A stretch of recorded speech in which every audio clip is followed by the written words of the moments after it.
we don't give ისტორიულ ძეგლს თუ ახალ სიცოცხლეს არ ვაჭუქებთ, ის აუცილებლად მალე დაინგრევა. will be collapsed in a not very long period. ეს ხორვატიელი სტუდენტები ციხიდან გაქცევის სცენას დგამენ რენესანსის დროინდელ ციხესიმაგრეში. ამ თამაშის შემდეგ ისინი მულტიმედიის ვირტუალურ სამყაროში ცერთობიან პედაგოგების მეთვალყურეობის ქვეშ.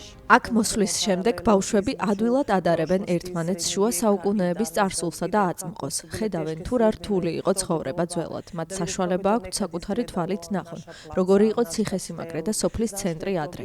გაიგონ თუ რატომ და როგორ აშენდა ეს ციხესიმაგრე, ან რა კონკრეტული ბრძოლები მოხდა. ჩვენ შეგვიძლია ბავშვებს თან ვასწავლოთ და თან თვალნათლივ დავანახოთ, თუ როგორი იყო ცხოვრება ადრე.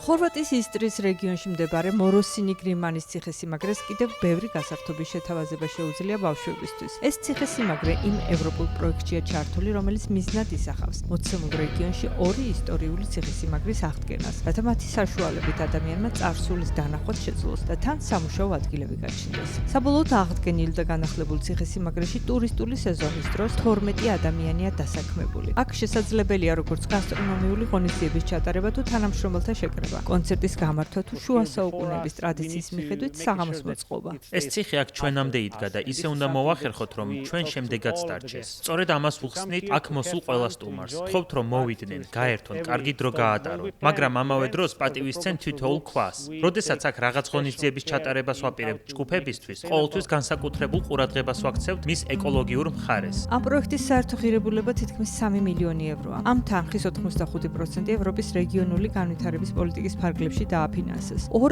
აღდგენილ ციხესიმაგრეში წელიწადში დაახლოებით 50,000 მნახველი მოდის. აქედან 5,000 პიეტრა პელოსას ციხეზე მოდის, მე-10 საუკუნის ძეგლზე, რომელიც განმარტოებულ ადგილზე მდებარეობს. ახლა ამ კედლებში ბავშვები განძისაძვნელად მოდიან, ტარდება პოეზიის ფესტივალები, მედიტაციის სემინარები ან ჯაზისა და პოპ-მუსიკის კონცერტები. ამ ციხესიმაგრეების მომავალი იმაზეა დამოკიდებული, თუ რა წვლილს შეიტანენ ადგილობრივ ეკონომიკაში, ამბობს არქეოლოგი, რომელიც ციხესიმაგრეების კვლევასა და აღდგენაში მონაწილეობს. თუ ამ ციხესიმაგრეებს აღდგენის შემდეგ არ მოუვლით, თუ არაფერში გამოვიყენებთ, ძალიან მალე ისევ პრობლემები შეექმნება. რადგან ნაგებობა ისევ დაინგრევა და ძალიან გაჭირდება ხელახლა აღდგენისთვის ფინანსების შოვნა. როგორც ეს პიეტრა პელოსია ახლა, უნდა მოუარო. ის იზიდავს უამრავ მნახველს და ძალიან მნიშვნელოვანია, რომ ხალხმა მეტად დააფასოს, რაც აქვს და უკეთ იზრუნოს მასზე. Appreciate more what they have and to think about how to preserve this.